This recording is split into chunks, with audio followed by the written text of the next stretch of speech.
দ্বাদশতম পর্ব। সন্দীপের আত্মকথা। সেদিন অশ্রু জলের বাঁধ ভাঙে আর কি। আমাকে বিমলা ডাকিয়ে আনলে, কিন্তু খানিকক্ষণ তার মুখ দিয়ে কথা বের হলো না। তার দুই চোখ ঝকঝক করতে লাগলো। বুঝলুম নিখিলের কাছে কোনো ফল পায়নি। যেমন করে হোক ফল পাবে সেই অহংকার ওর মনে ছিল, কিন্তু সে আশা আমার মনে ছিল না। পুরুষেরা যেখানে দুর্বল, মেয়েরা সেখানে তাদের খুব ভালো করেই চেনে, কিন্তু পুরুষেরা যেখানে খাঁটি পুরুষ, মেয়েরা সেখানকার রহস্য ঠিক ভেদ করতে পারে না। আসল কথা, পুরুষ মেয়ের কাছে রহস্য, আর মেয়ে পুরুষের কাছে রহস্য। এই যদি না হবে, তাহলে এই দুটো জাতের ভেদ জিনিসটা প্রকৃতির পক্ষে নেহাত একটা অপব্যয় হতো।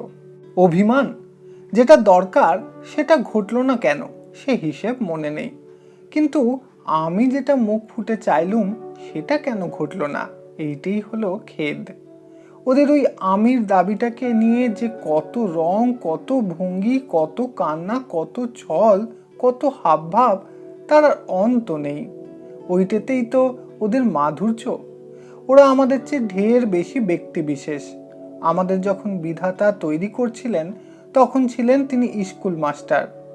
তখন তার ঝুলিতে কেবল পুঁথি আর তত্ত্ব, আর ওদের বেলা তিনি মাস্টারিতে জবাব দিয়ে হয়ে উঠেছেন আর্টিস্ট। তখন তুলি আর রঙের বাক্স।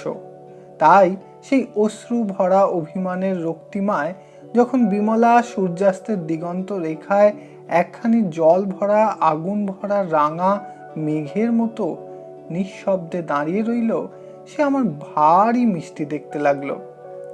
আমি খুব কাছে গিয়ে তার হাত চেপে ধরলুম। সে হাত ছাড়িয়ে নিলে না, থরথর করে কেঁপে উঠল। বললুম, মক্ষী, আমরা দুজনে সহযোগী, আমাদের এক লক্ষ্য, বসো তুমি। এই বলে বিমলাকে একটা চৌকিতে বসিয়ে দিলুম। আশ্চর্য, এতখানি বেগ কেবল এইটুকুতেই এসে ঠেকে গেল।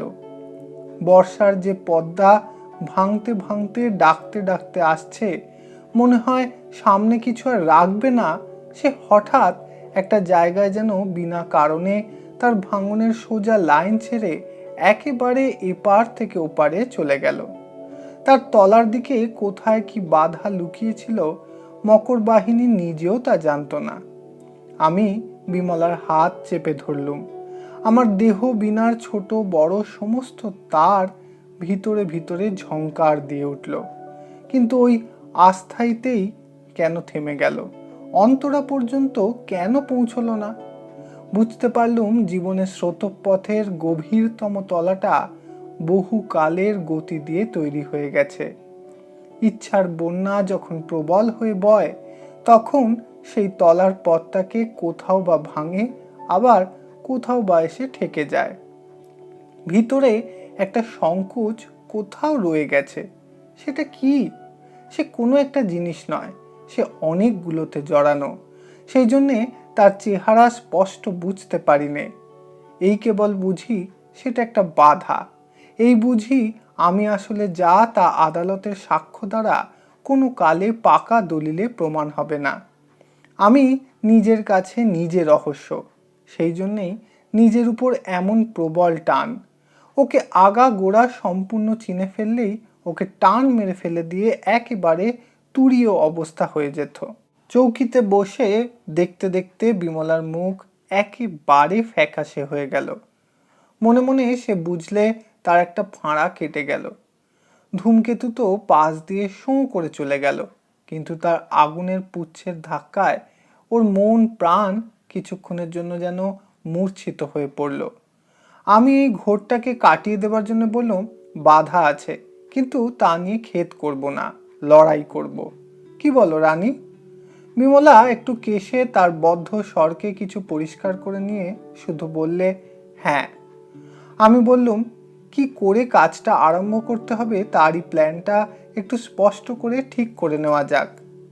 বলে আমি আমার পকেট থেকে পেন্সিল কাগজ বের করে নিয়ে বসলুম। কলকাতা থেকে আমাদের দলের যেসব ছেলে এসে পড়েছে, তাদের মধ্যে কীরকম কাজের বিভাগ করে দিতে হবে তারই আলোচনা করতে লাগলুম।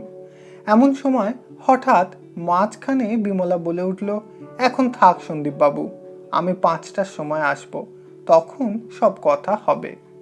এই বলেই সে তাড়াতাড়ি ঘর থেকে বেরিয়ে চলে গেল।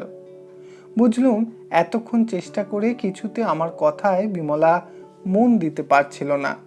নিজের মনটাকে নিয়ে এখন কিছুক্ষণ ওর একলা থাকা চাই, হয়তো বিছানায় পড়ে ওকে কাঁদতে হবে। বিমলা চলে গেলে ঘরের ভিতরকার হাওয়া যেন আরো বেশি মাতাল হয়ে উঠল। সূর্য অস্ত যাওয়ার কিছুক্ষণ পরে তবে যেমন আকাশের মেঘ রঙে রঙে রঙিন হয়ে ওঠে, তেমনি বিমলা চলে যাওয়ার পরে আমার মনটা রঙিয়ে রঙিয়ে উঠতে লাগলো। মনে হতে লাগলো ঠিক সময়টাকে বয়ে যেতে দিয়েছি। এ কি কাপুরুষতা! আমার এই অদ্ভুত দ্বিধায় বিমল বোধ হয় আমার পরে অবজ্ঞা করেই চলে গেল। করতেও পারে।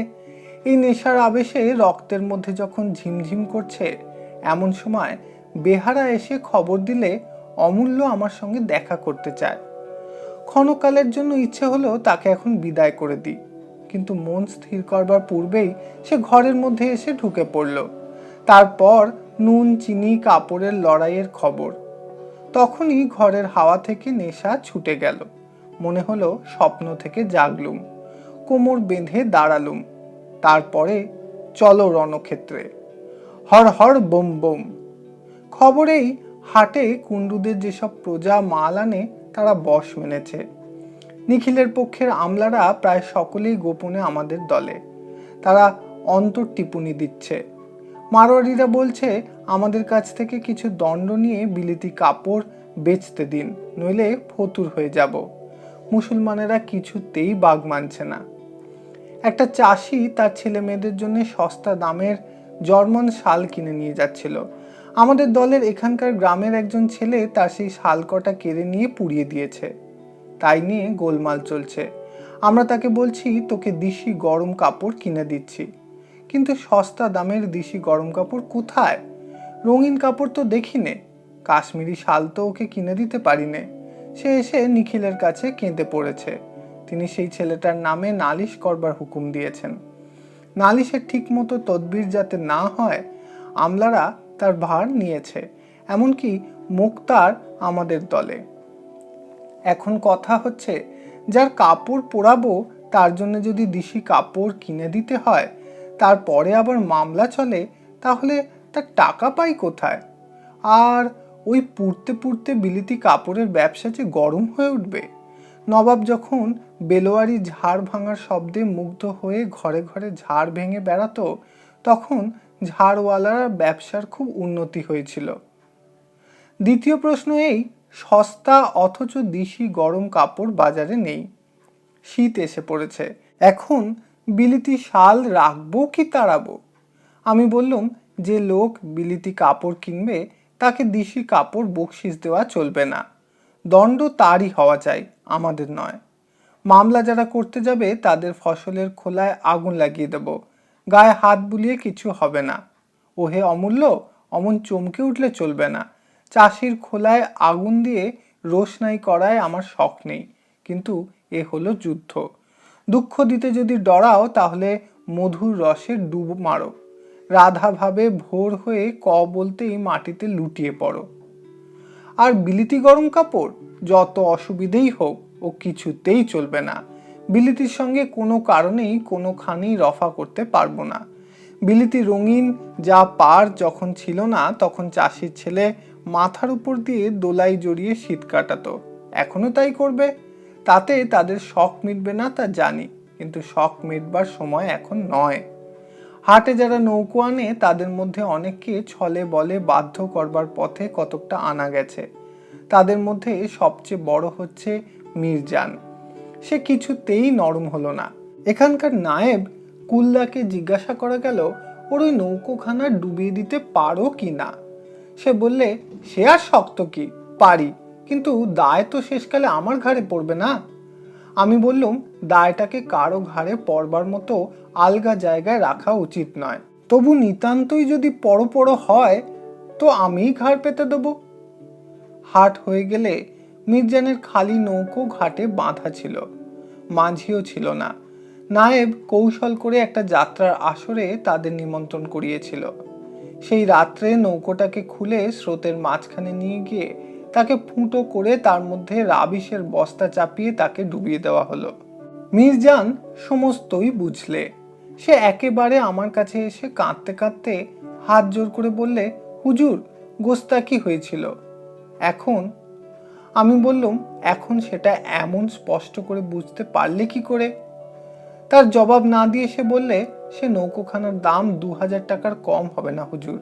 এখন আমার হুঁশ হয়েছে, এবারকার মতো কসুর যদি মাফ করেন। বলে সে আমার পায়ে জড়িয়ে ধরল।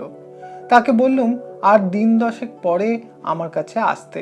এই লোকটাকে যদি এখন 2000 টাকা দেওয়া যায় তাহলে একে কিনে রাখতে পারি।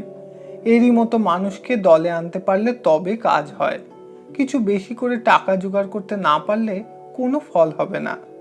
বিকেলবেলায় বিমলা ঘরে আসবা মাত্র চৌকি থেকে উঠে তাকে বললুম, রানী, সব হয়ে এসেছে, আর দেরি নেই, এখন টাকা চাই। বিমলা বললে, টাকা? কত টাকা? আমি বললাম, খুব বেশি নয়, কিন্তু যেখান থেকে হোক টাকা চাই। বিমলা জিজ্ঞাসা করলে, কত চাই বলুন। আমি বললাম, আপাতত কেবল 50,000 মাত্র।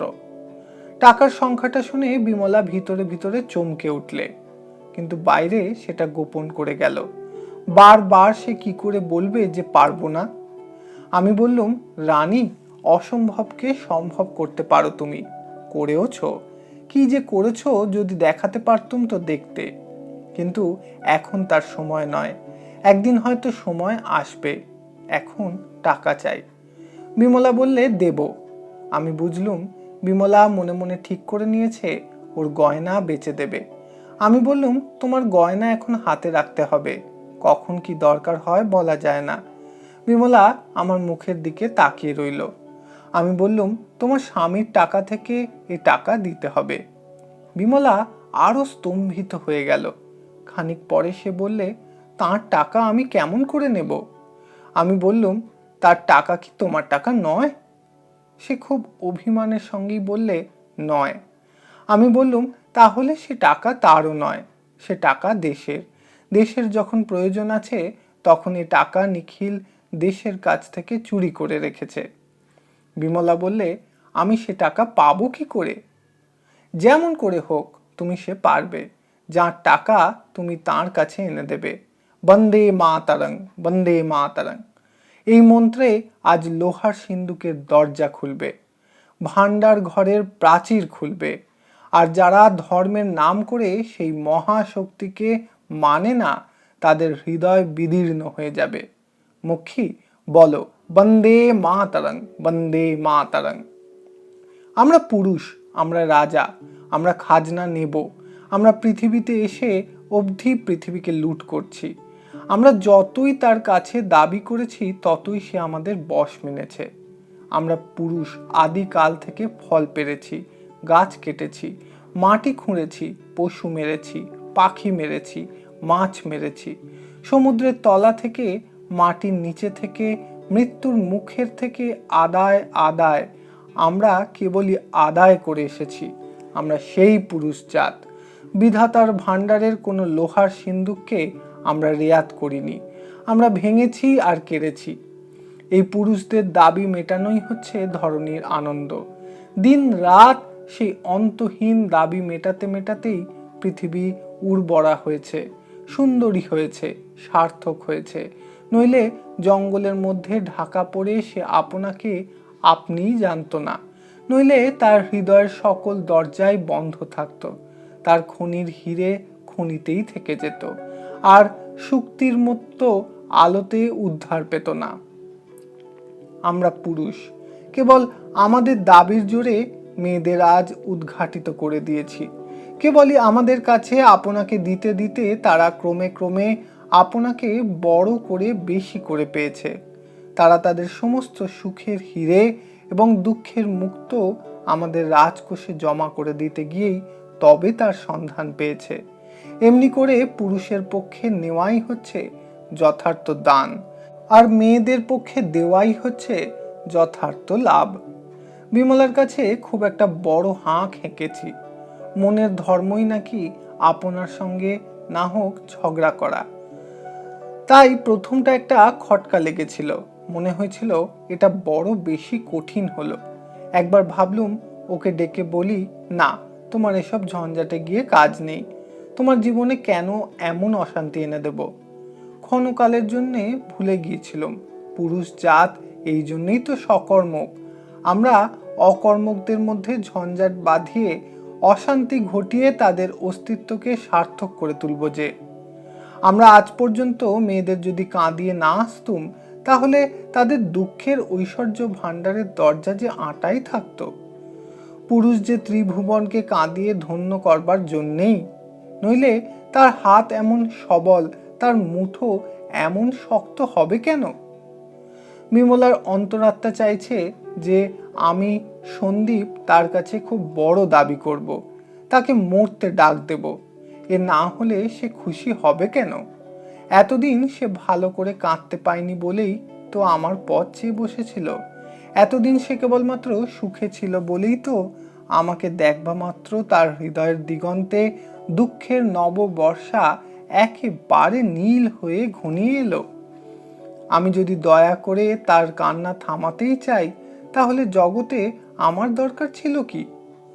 আসলে আমার মনের মধ্যে যে একটুখানি খটকা বেঁধেছিল, তার প্রধান কারণ এটা যে টাকার দাবি। টাকা জিনিসটা যে পুরুষ মানুষের, ওটা চাইতে যাওয়ার মধ্যে একটু ভিক্ষুকতা এসে পড়ে। সেই জন্যে টাকার অঙ্কটাকে বড় করতে হলো। 1,000 হলে সেটাতে অত্যন্ত চুরির গন্ধ থাকে, কিন্তু 50,000টা হলো ডাকাতি। তাছাড়া আমার খুব ধনী হওয়া উচিত ছিল। এতদিন কেবলমাত্র টাকার অভাবে আমার অনেক ইচ্ছা পদে পদে ঠেকে গেছে। এটা আর যাকে হোক আমাকে কিছুতেই শোভা পায় না। আমার ভাগ্যের পক্ষে এটা অন্যায় যদি হতো তাকে মাপ করতুম, কিন্তু এটা রুচি বিরুদ্ধ, সুতরাং অমার্জনীয়। বাসা ভাড়া করলে মাসে মাসে আমি যে তার ভাড়ার জন্য মাথায় হাত দিয়ে ভাববো, আর রেলে চাপবার সময় অনেক চিন্তা করে টাকার থলি টিপে টিপে ইন্টারমিডিয়েটের টিকিট কিনবো, এটা আমার মতো মানুষের পক্ষে তো দুঃখকর নয়, হাস্যকর। আমি বেশ দেখতে পাই নিখিলের মতো মানুষের পক্ষে পৈতৃক সম্পত্তিটা বাহুল্য। ও গরিব হলে ওকে কিছুই বেমানান হতো না, তাহলে ও অনায়াসে অকিঞ্চনতার স্যাকরা গাড়িতে ওর চন্দ্র মাস্টারের জুড়ি হতে পারত। আমি জীবনে অন্তত একবার 50,000 টাকা হাতে নিয়ে নিজের আরামে এবং দেশের প্রয়োজনে দুদিনে সেটা উড়িয়ে দিতে চাই।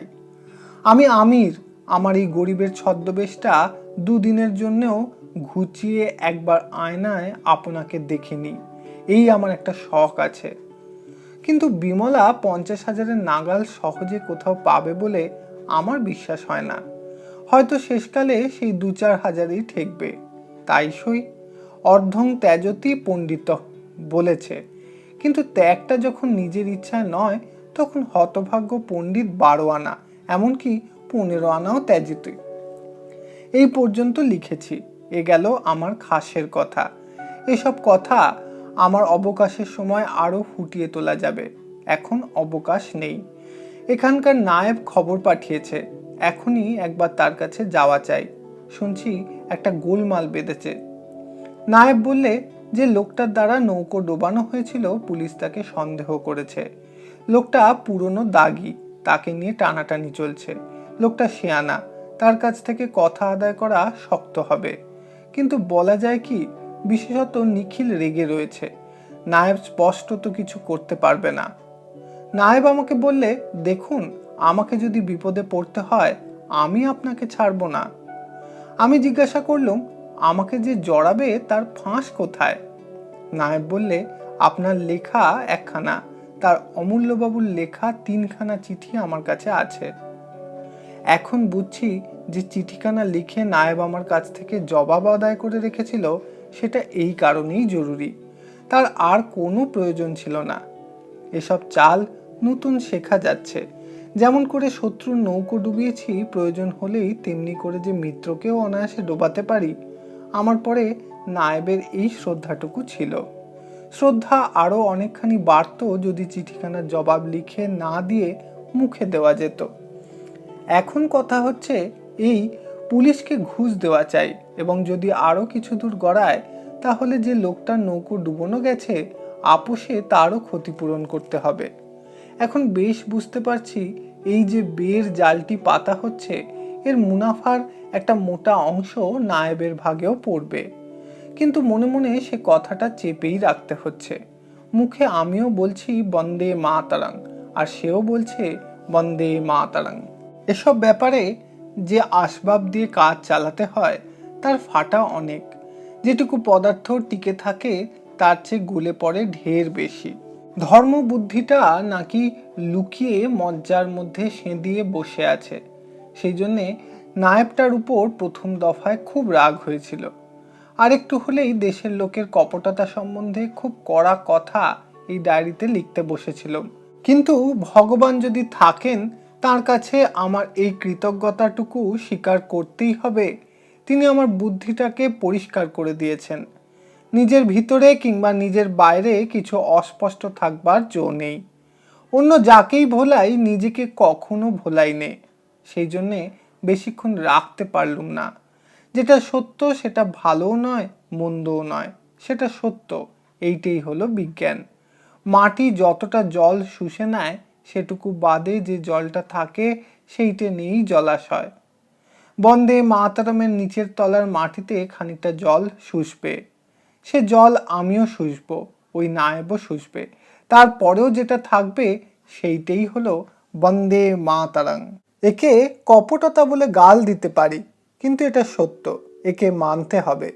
পৃথিবীর সকল বড় কাজেরই তলায় একটা স্তর জমে, যেটা কেবল পাঁক। মহাসমুদ্রের নিচেও সেটা আছে।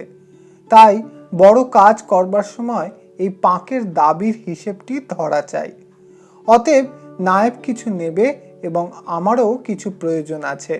সে প্রয়োজনটা বড় প্রয়োজনের অন্তর্গত, কারণ ঘোড়াই কেবল দানা খাবে তা নয়, চাকাতেও কিছু তেল দিতে হয়।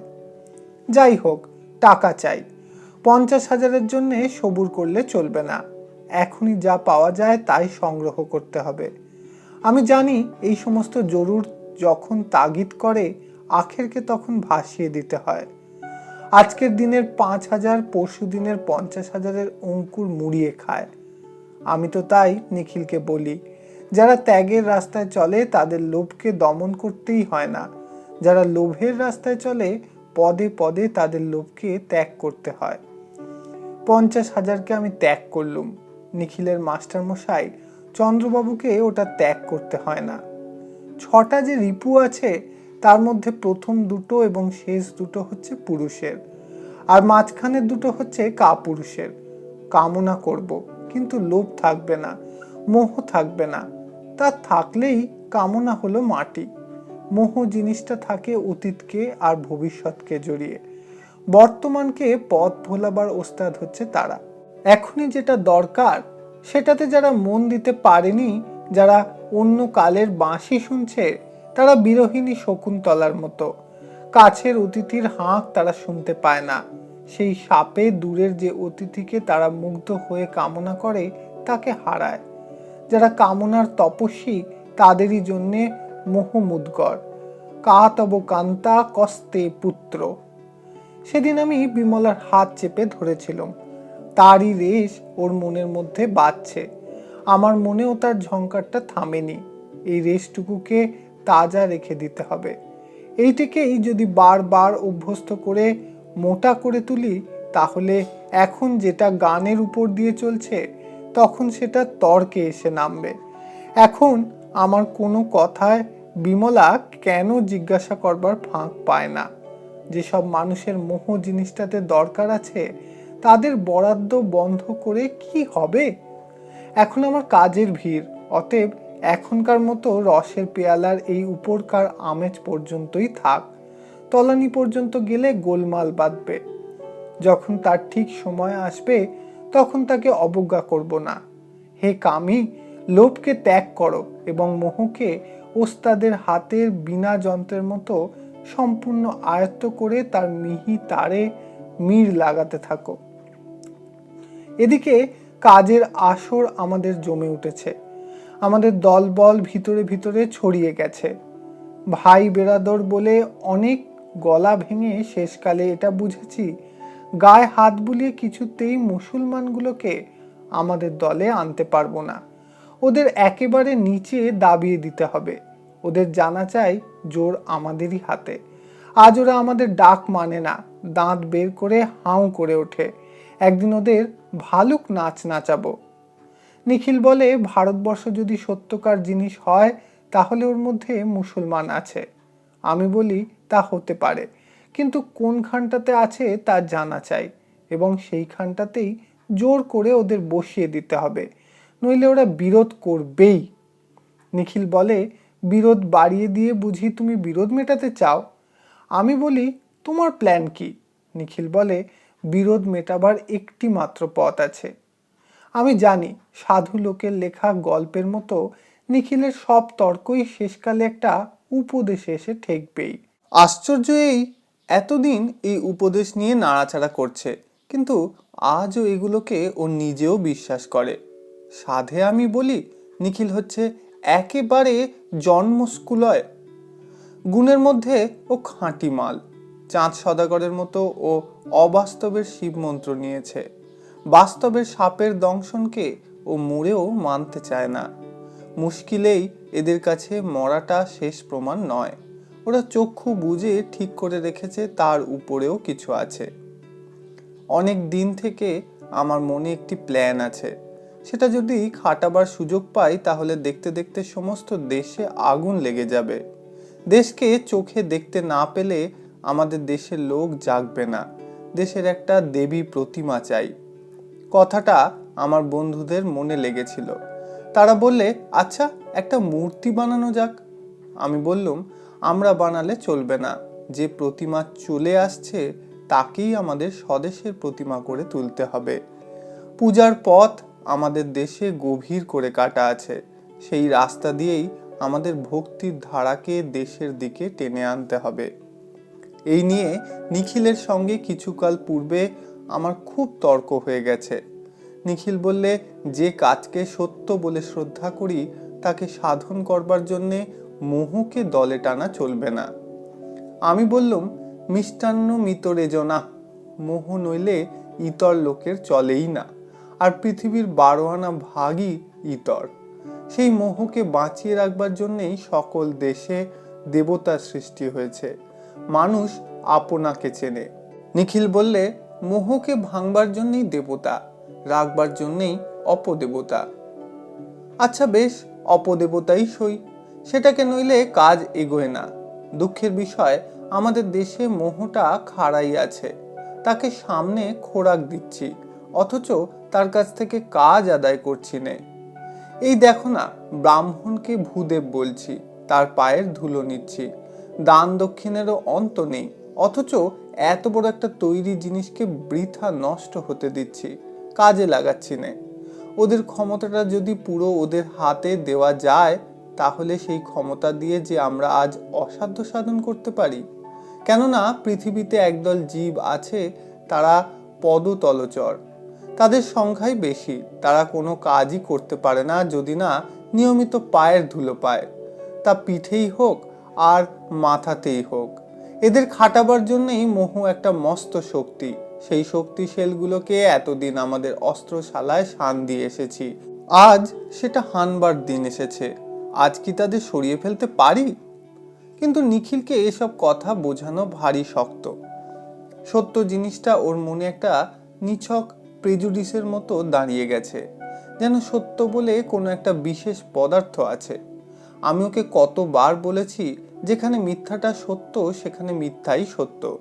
আমাদের দেশ এই কথাটা বুঝতো বলেই অসংকোচে বলতে পেরেছে, অজ্ঞানীর পক্ষে মিথ্যাই সত্য। সেই মিথ্যা থেকে ভ্রষ্ট হলেই সত্য থেকে সে ভ্রষ্ট হবে। দেশের প্রতিমাকে যে লোক সত্য বলে মানতে পারে, দেশের প্রতিমা তার মধ্যে সত্যের মতোই কাজ করবে। আমাদের যে রকমের স্বভাব কিংবা সংস্কার, তাতে আমরা দেশকে সহজে মানতে পারি না, কিন্তু দেশের প্রতিমাকে অনায়াসে মানতে পারি। এটা যখন জানা কথা, তখন যারা কাজ উদ্ধার করতে চায় তারা এইটা বুঝেই কাজ করবে।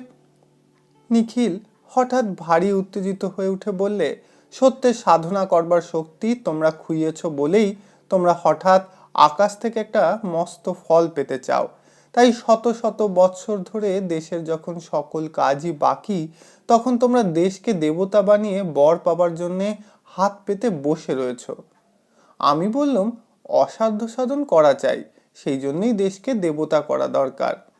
নিখিল বললে, অর্থাৎ সাধ্যের সাধনায় তোমাদের মন উঠছে না, যা কিছু আছে সমস্ত এমনিই থাকবে, কেবল তার ফলটা হবে আজগুবি।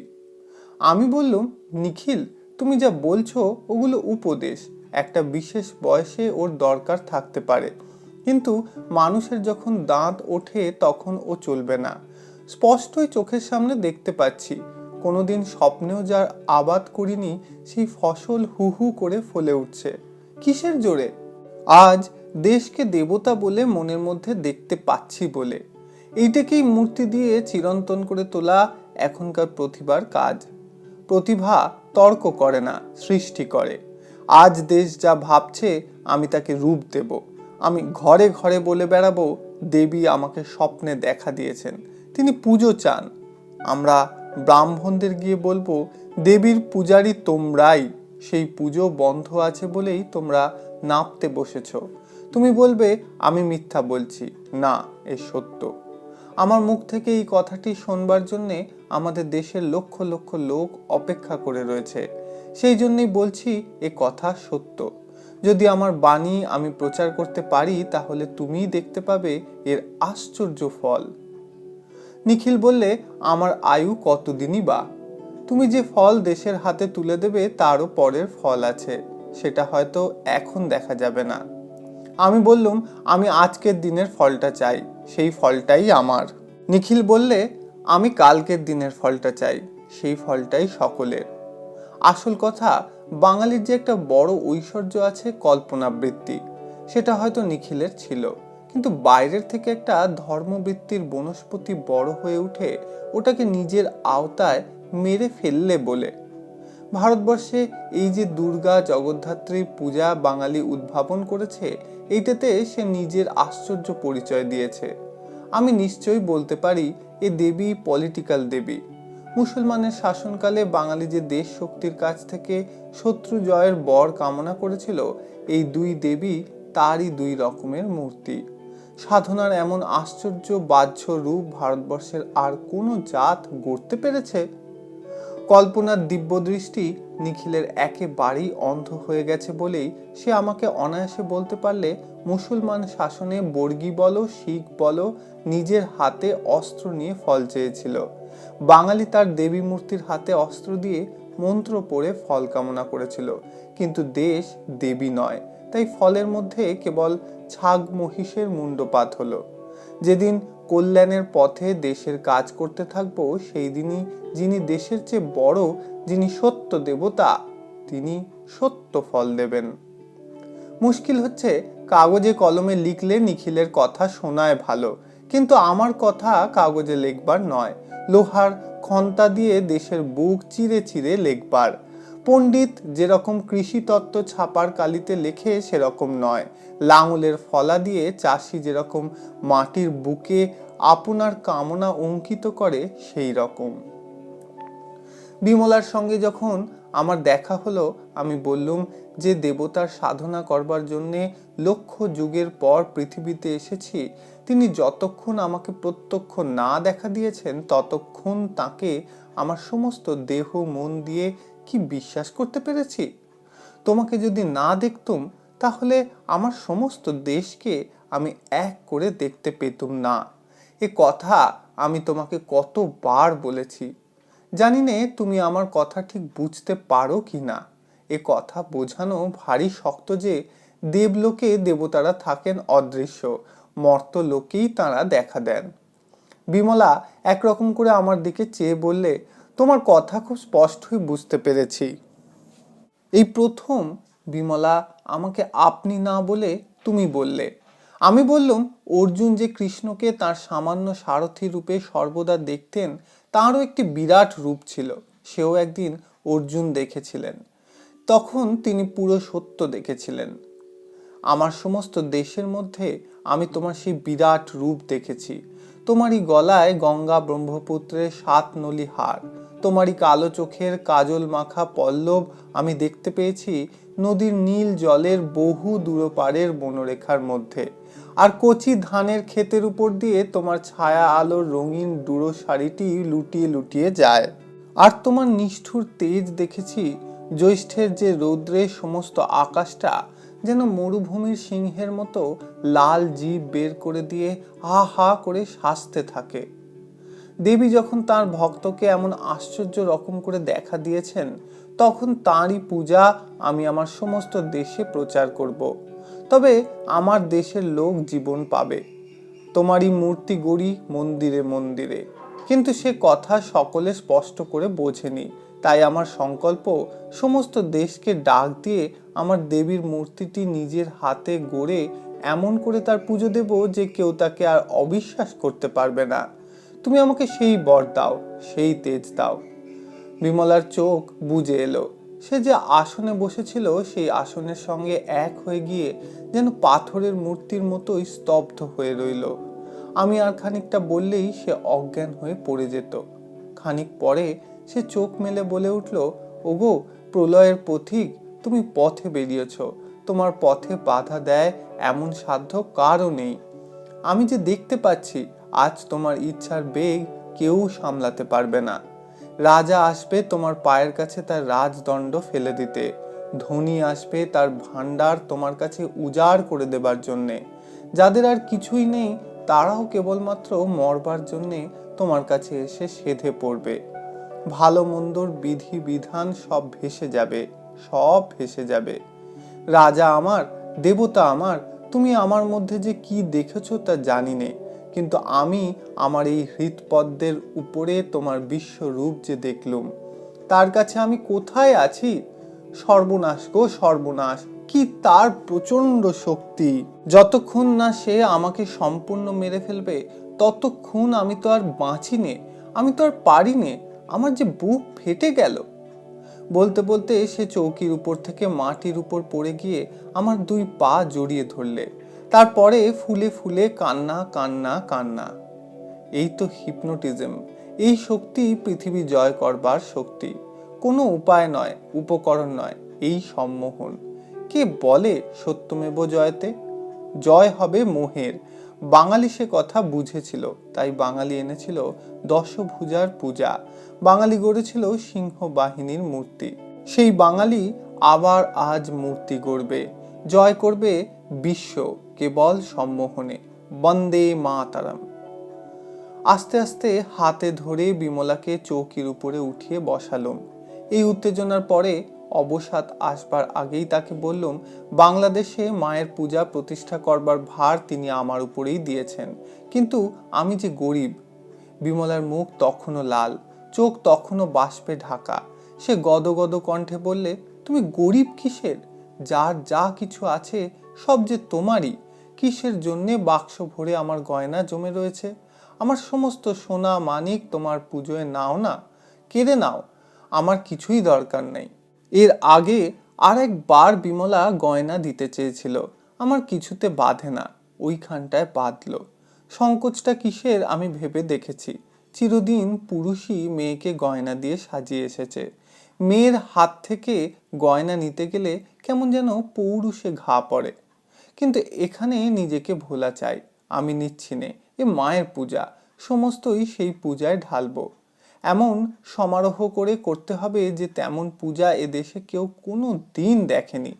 চিরদিনের মতো নূতন বাংলার ইতিহাসের মর্মের মাঝখানে এই পূজা প্রতিষ্ঠিত হয়ে যাবে। এই পূজাই আমার জীবনের শ্রেষ্ঠ দান রূপে দেশকে দিয়ে যাব। দেবতার সাধনা করে দেশের মূর্খরা, দেবতা সৃষ্টি করবে সন্দীপ। এ তো গেল বড় কথা, কিন্তু ছোট কথাও যে পারতে হবে। আপাতত অন্তত 3,000 টাকা না হলে তো চলবেই না। 5,000 হলেই বেশ সুডল ভাবে চলে, কিন্তু এত বড় উদ্দীপনার মুখে হঠাৎ এই টাকার কথাটা কি বলা চলে?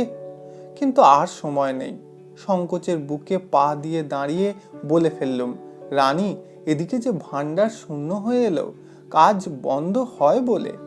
অমনি বিমলার মুখে একটা বেদনার কুঞ্চন দেখা দিল। আমি বুঝলুম বিমলা ভাবছে আমি এখনই বুঝি সেই 50,000 দাবি করছি। এই নিয়ে ওর বুকের উপর পাথর চেপে রয়েছে। বোধ হয় সারা রাত ভেবেছে, কিন্তু কোনো কিনারা পায়নি। প্রেমের পূজার আর কোনো উপচার তো হাতে নেই। হৃদয়কে তো স্পষ্ট করে আমার পায়ে ঢেলে দিতে পারছে না। সেই জন্যে ওর মন চাচ্ছে এই মস্ত একটা টাকাকে ওর অবরুদ্ধ আদরের প্রতিরূপ করে আমার কাছে এনে দিতে। কিন্তু কোনো রাস্তা না পেয়ে ওর প্রাণ হাঁপিয়ে উঠছে। ওর ওই কষ্টটা আমার বুকে লাগছে। ও যে এখন সম্পূর্ণ আমারই। উপড়ে তোলবার দুঃখ এখন তো আর দরকার নেই। এখন ওকে অনেক যত্নে বাঁচিয়ে রাখতে হবে। আমি বললুম, রানী, এখন সেই 50,000-এর বিশেষ দরকার নেই। হিসেব করে দেখছি 5,000, এমনকি 3,000 হলেও চলে যাবে। হঠাৎ টানটা কমে গিয়ে বিমলার হৃদয় একেবারে উচ্ছ্বসিত হয়ে উঠল। সে যেন একটা গানের মতো বললে, 5,000 তোমাকে এনে দেব। যে সুরে রাধিকা গান গেয়েছিল, বধুর লাগি কেশে আমি পরব এমন ফুল, স্বর্গে মর্তে 3 ভুবনে নাইকো যাহার মূল, বাঁশির ধ্বনি হাওয়ায় ভাসে সবার কানে বাজবে না সে, দেখলো চেয়ে যমুনা ওই ছাপিয়ে গেল কুল। এ ঠিক সেই সুরই, আর সেই গানই, আর সেই একই কথা, 5,000 তোমাকে এনে দেব। বধুর লাগি কেশে আমি পরব এমন ফুল।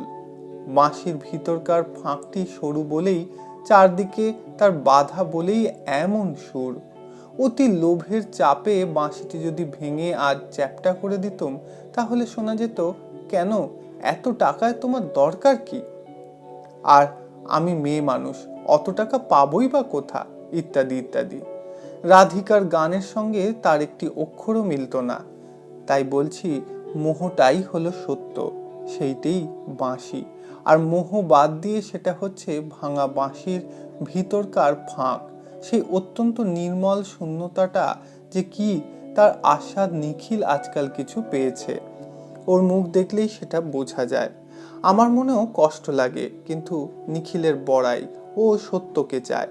আমার বড়াই, আমি মোহটাকে পারতপক্ষে হাত থেকে ফসকাতে দেব না। যাদৃশী ভাবনা যস্য সিদ্ধি ভর্বতী তাদৃশী, অতএব এ নিয়ে দুঃখ করে কি হবে? বিমলার মনটাকে সেই উপরের হাওয়াতেই উড়িয়ে রাখবার জন্য 5,000 টাকা সংক্ষেপে সেরে ফেলে। ফের আবার সেই মহিষ মর্দিনীর পুজোর মন্ত্রণায় বসে গেলুম। পুজোটা হবে কবে এবং কখন? নিখিলের এলাকায় রুইমারিতে অঘ্রাণের শেষে যে হোসেন গাজীর মেলা হয়, সেখানে লক্ষ লক্ষ লোক আসে। সেইখানে পুজোটা যদি দেওয়া যায়, তাহলে খুব জমাট হয়। বিমলা উৎসাহিত হয়ে উঠল। ও মনে করলে, এ তো বিলিতি কাপড় পোড়ানো নয়, লোকের ঘর জ্বালানো নয়, এত বড় সাধু প্রস্তাবে নিখিলের কোনো আপত্তি হবে না। আমি মনে মনে হাসলুম। যারা 9 বছর দিন রাত্রির একসঙ্গে কাটিয়েছে, তারাও পরস্পরকে কত অল্প চেনে। কেবল ঘরকন্যার কথাটুকুতেই চেনে। ঘরের বাইরের কথা যখন হঠাৎ উঠে পড়ে, তখন তারা আর থই পায় না। ওরা 9 বছর ধরে বসে বসে এই কথাটাই ক্রমাগত বিশ্বাস করে এসেছে যে ঘরের সঙ্গে বাইরের অবিকল মিল বুঝি আছেই। আজ ওরা বুঝতে পারছে, কোনোদিন যে দুটোকে মিলিয়ে নেওয়া হয়নি, আজ তারা হঠাৎ মিলে যাবে কি করে? যাক, যারা ভুল বুঝেছিল তারা ঠেকতে ঠেকতে ঠিক করে বুঝে নিক, তা নিয়ে আমার বেশি চিন্তা করবার দরকার নেই। বিমলাকে তো এই উদ্দীপনার বেগে বেলুনের মতো অনেকক্ষণ উড়িয়ে রাখা সম্ভব নয়। অতএব এই হাতের কাজটা যত শীঘ্র পারা যায় সেরে নিতে হচ্ছে। বিমলা যখন চৌকি থেকে উঠে দরজা পর্যন্ত গেছে, আমি নিতান্ত যেন উড়ো রকম ভাবে বললুম, রানী, তাহলে টাকাটা কবে? বিমলা ফিরে দাঁড়িয়ে বললে, এই মাসের শেষে, মাস কাবারের সময়। আমি বললুম, না, দেরি হলে চলবে না। বিমলা বললে, তোমার কবে চাই? আমি বললুম, কালই। আচ্ছা, কালই এনে দেব। ইতি ঘরে বাইরে উপন্যাসের দ্বাদশতম পর্ব সন্দীপের আত্মকথা সমাপ্ত হলো। ধন্যবাদ।